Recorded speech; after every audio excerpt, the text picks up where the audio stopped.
Good morning, guys. Today we will study the detailed summary of the chapter We Are Not Afraid to Die If We Can All Be Together, written by Gordon Cook and Alan East. Study करने से पहले हमें एक चीज find out कर लेनी चाहिए कि ये जो टाइटल है ये क्या बोलने की कोशिश कर रहा है या फिर किसने कहा है। हम आने से नहीं करते हैं अगर हम सभी लोग साथ साथ आए, और आपको बिलीव नहीं होगा कि ये बात एक छोटे से लड़के ने कही है जो 6 साल का था, और ये राइटर का लड़का था।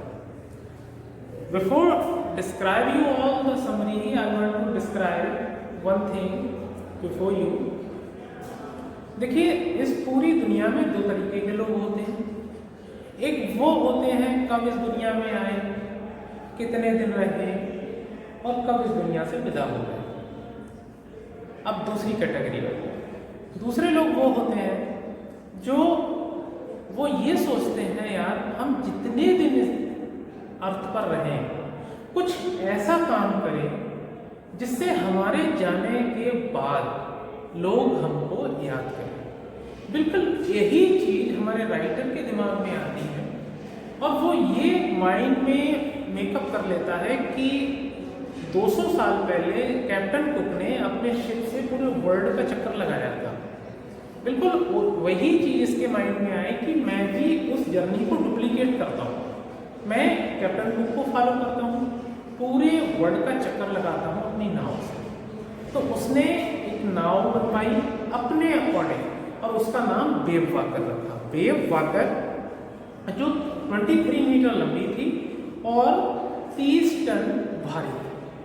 अब जर्नी पर जाने के लिए उसने क्या काम करता है कि अपनी बीवी को साथ में ले लेता है, अपने 6 साल के लड़के को जोनाथन जिसका नाम है उसको साथ ले लेता है, अपनी डॉटर जो 7 साल की है शिव उसको साथ ले लेता है, और अपनी जर्नी पॉलीमाउथ इंग्लैंड से शुरू करता है।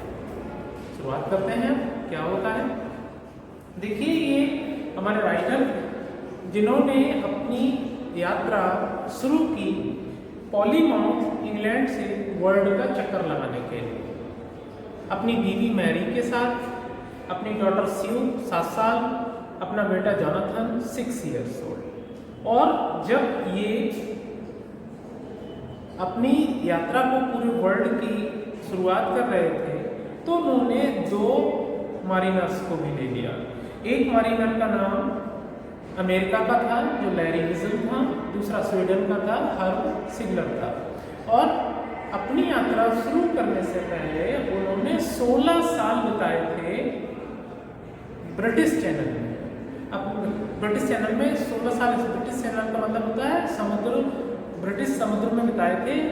वहाँ के एटमॉस्फेयर को फाइंड आउट करने के लिए, कितनी परेशानियाँ आती हैं उसके लिए, हमारी नाव उन सारी प्रॉब्लम्स को कवर अप कर पाएगी नहीं कर पाएगी, वो सारी चीज़ों के लिए उन्होंने 16 ईयर्स बिताए, 16 साल का अनुभव दिया। उसके बाद उन्होंने पॉलीमाउथ इंग्लैंड से अपनी यात्रा शुरू कर दी। शुरू में उन्होंने ये सोचा था कि हम 1,50,000 किलोमीटर्स को कवर करेंगे, और इस तरह से वो अपनी यात्रा अराउंड द वर्ल्ड शुरू कर देते हैं। अब जैसे ही वो केप टाउन से निकले थे तो उन्हें बहुत ऊंची ऊंची लहरों का सामना करना पड़ा, और ये इनकी जो लहरें थी वो बहुत ऊंची थी। लगभग इतनी ऊंची ऊंची लहरें थी, लगभग 15 मीटर ऊंची ऊंची लहरें थी। अब 25 दिसंबर की बात है, वो केप टाउन से 3500 किलोमीटर दूर समुद्र में थे, और फिर 29 दिसंबर तक आए और उन्होंने वहीं पर न्यू ईयर सेलिब्रेशन किया, पार्टी की, आनंद लिया। लेकिन मौसम लगातार क्या होता जा रहा था, और बुरा होता जा रहा था। अब 2 जनवरी की सुबह की बात है, वेव्स जो थी बहुत ऊंची थी, इतनी ऊंची थी कि जो इनका शिप था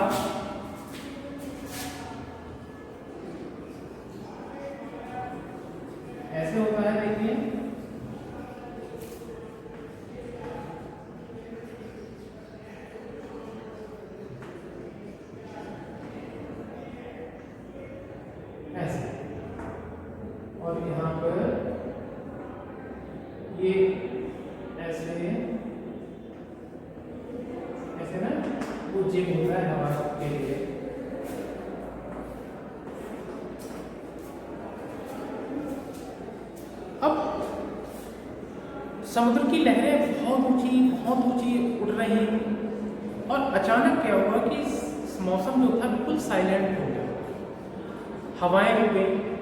अब उनको ऐसा लगा कि सारा कुछ सही है, लेकिन उसको कुछ समय बाद दिखाई दिया कि बहुत बड़ा बादल चला आ रहा है उनकी तरफ। लेकिन जब उसने ठीक से देखा तो वो बादल नहीं था, वो एक बहुत ऊंची रोलिंग सी वेव थी, बहुत ऊंची।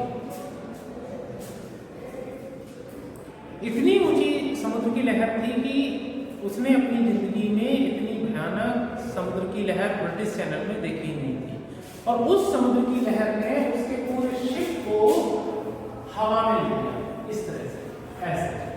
और जब ये स्प्लैश हुई, नीचे हुई, और तो ये बिल्कुल समुद्र में गिरा, और ये जो लहर थी वो यहाँ पर आई, यहाँ पे आई, तो ये नीचे की ओर इसका जो डैश था वो दब गया, यहाँ से भी क्रैक हो गया, यहाँ से भी क्रैक हो गया, और कई जगह से इसके अंदर जो है सी वाटर क्या होने लगा, जल है। वो कभी इधर समुद्र पर गिर रहा था, कभी समुद्र पर उधर जहाज की डेक पर गिर रहा था। और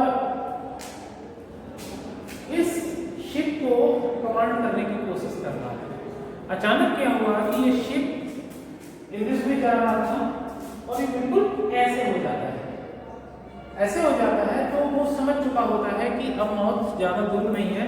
तभी एक तेज लहर आती है, वो यहाँ पर टकराती है और शिप को क्या कर देती है, सीधा कर देती है। तभी उसकी बीवी जो मैरी है वो यहाँ पर आती है केबिन में, जहाँ पर जहाज का क्या होता है, स्टीयरिंग होता है। वो अपनी बीवी को स्टीयरिंग पकड़ाता है और कहता है कि स्टीयरिंग को आप मत छोड़िएगा जब कुछ भी हो जाए।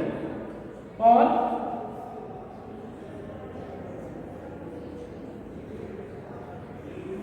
केबिन से निकल आता है, बाहर आके देखता है वो जो मारीनर थे लैरी और हरवी, वो पागलों की तरह पंप से पानी को बाहर निकाल रहे थे। ये जो पंप्स लगे हुए हैं इनसे पानी बाहर निकाल रहे थे।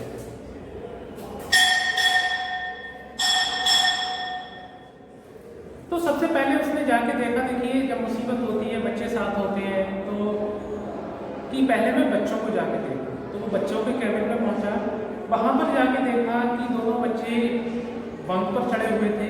जो उनकी लड़की थी सीओ, उसको यहाँ पर बहुत चोट लगी थी और स्वेलिंग आ गई थी।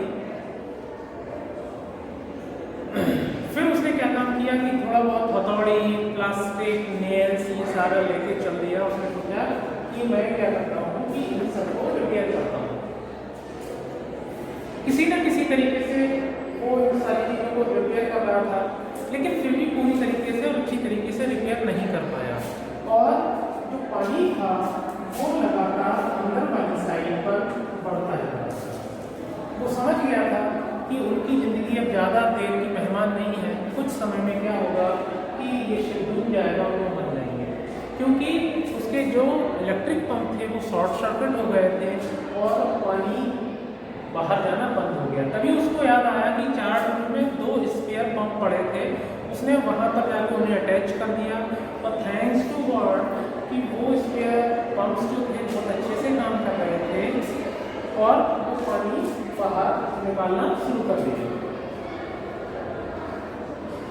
उसने पूरी तल्लीनता के साथ जो वायरलेस सिस्टम था उस पर सिग्नल लेने की कोशिश की, लेकिन वो हमारे जो आबादी वाला एरिया था उससे समुद्र में बहुत दूर थे और उनका कोई भी सिग्नल वहाँ तक नहीं पहुँच पा रहा था, जिससे उन्हें बाहर से कोई मदद मिल सके। और उनकी जो बेटी थी सियो, उनका जो सर था वो बहुत बुरी तरीके से स्वेल हो रहा था, सूज रहा था, और ऐसा लग रहा था उसकी एक आँख नहीं है, 2 बड़ी बड़ी आँखें हो गई हैं। अब जैन 3 की बात है, जनवरी 3 की बात है। जो पंप्स थे, जो वाटर पंप्स थे, एडिशनल जो वाटर पंप्स थे, उन्होंने जो वाटर लेवल था ये वाला वो काफ़ी नीचे आने लगा, ऐसे ये मतलब अब इतना नहीं था, लेकिन उसी वाटर को लेकर भी वो शिप को आगे बढ़ा रहे थे। और यहाँ पर ये जो बिग जिम होता है इसको उन्होंने उतार रखा था और उसकी जगह पे छोटा सा लगाया था, क्योंकि अगर ये बहुत बड़ा होता जो समुद्र की करंट है इसमें जाके तो ये जहाज को यहाँ से क्या कर देता, तोड़ सकता, ये दो हिस्सों में जहाज को तोड़ देता। तो उन्होंने एक छोटा वाला लगा रखा था और उसी हवा की मदद से वो आगे बढ़ रहे थे। अब मेन उनकी वहां से केप टाउन से उन्हें ऑस्ट्रेलिया जाना था। अब शिप डैमेज हो चुका था तो वो समझ चुके थे अब इस कंडीशन में हम ऑस्ट्रेलिया नहीं पहुंच सकते। तो दो आइलैंड थे, उसने मैप में देखा, एक का नाम आइल एवलटन था जहां पर फ्रेंच साइंटिफिक बेस था, फ्रांस के वैज्ञानिक वहां पर रहते थे। एक दूसरा था, उसका नाम यहाँ पर मेंशन नहीं है। इन दोनों आइलैंड को उसे सर्च करना था और वो बिल्कुल ऐसे सर्च करना था कि जैसे भूसे के ढेर में दो सुइयां आप फाइंड आउट करो। लेकिन उसने अच्छे से कैलकुलेशन किया, जो आपका नॉर्थ और साउथ निडल होता है, कंपास जिसे बोलते हैं, उसके जरिए से वेरिएशंस को क्लियर किया और बोला कि आप इस वाली डायरेक्शन में शिप को लेकर चलते रहिएगा, अगर हम थोड़े लकी हुए तो इन दोनों में से कोई ना कोई आइलैंड हमको मिल जाएगा।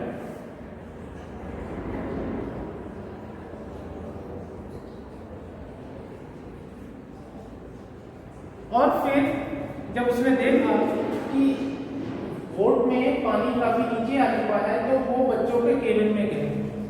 बच्चों के केबिन में गया, दोनों बच्चों को देखा, सीयू की हालत बहुत खराब थी। तो जॉनथन ने यही बात कही कि पापा we are not afraid to die if we can all be together. 6 साल के बच्चे ने इतनी महान बात कह दी कि पापा हम मरने से नहीं डरते, आप पूरी ताकत से लड़ो, हिम्मत मत हारो और आप हमारी तरफ ध्यान मत दो, शिप को बचाओ। आपने हमें बचाया तो शिप डूब जाएगा और आपने शिप को बचा लिया तो सब बच जाएंगे। और वो वही करता है। फिर उसके अंदर एक नई ताकत आती है, वो कहता है अब तो कुछ भी हो जाए, मेरे बच्चे बिल्कुल ठीक ठाक हैं और ऐसी बात कर रहे हैं। तो वो नेल्स को लेके, फिर से हथौड़े को लेके, प्लास्टिक के बड़े बड़े जो तेल वाले टैंकर होते हैं, बैरल्स होते हैं, उनको लेकर अलमीरा जो अंदर थी पानी में खिसका के कहीं पर कैनवास लगा दिया, कहीं पर अलमीरा लगा दी, कहीं पर नेल्स ठोक दिए उसमें और इस तरह से इसको रिपेयर कर दिए।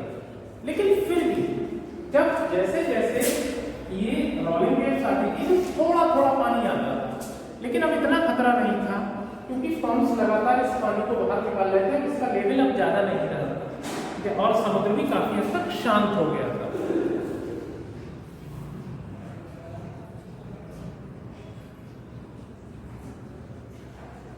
जनवरी 6 की बात है, हवाएं काफी आसान हो गई थी और तभी मैरी और राइटर के सामने उनके दोनों बच्चे आए। उन्होंने एक चार्ट बनाया हुआ था, कैरिकेचर कहते हैं कार्टून ऐसे, और वो इसलिए लाए थे बनाकर जिससे उनके मम्मी पापा बहुत परेशान हैं, इस कैरिकेचर को देखकर खुश हो जाएं। उस पर लिखा था here are some funny people, did not they make you laugh. यहाँ पर कुछ हंसी करने वाले लोग हैं, इनको देखकर आपको हंसी नहीं आ रही क्या? और ये देखकर उन दोनों को अंदर एक नई एनर्जी आती है और वो अपने बच्चों को थैंक्स बोलता है कि आपने हमारे अंदर एक नई उम्मीद पैदा कर दी इस मुसीबत से लड़ने के लिए।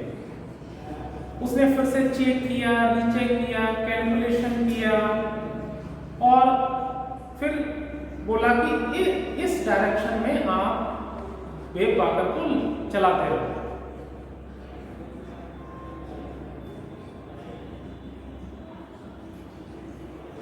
अचानक से राइटर को नींद आ गई और वो सो गया। उसे उम्मीद थी लगभग 5 या 4 बजे तक वो आइलैंड दिख जाएगा। जब वो सो के उठा तो उसने देखा कि उनके दोनों बच्चे उसके केबिन में आए और जॉनथन ने बोला कि क्या मैं आपके गले लग सकता हूँ? बोले क्यों? तो उसने कहा कि आप दुनिया के सबसे अच्छे पापा हो और बेस्ट कैप्टन हूँ। बोले नहीं बेटा, अभी मैं बेस्ट कैप्टन कैसे हो सकता हूँ, मैंने वो आइलैंड्स के बारे में कैलकुलेशन की थी और हमें वो आइलैंड अभी मिला ही नहीं है। तो बोले नहीं पापा, वो हमारे सामने है, हमें दिख रहा। ये सुनकर राइटर तेजी से डेक की ओर भागा और उसने देखा आइलैंड ड्रम उनके सामने दिख रहा था।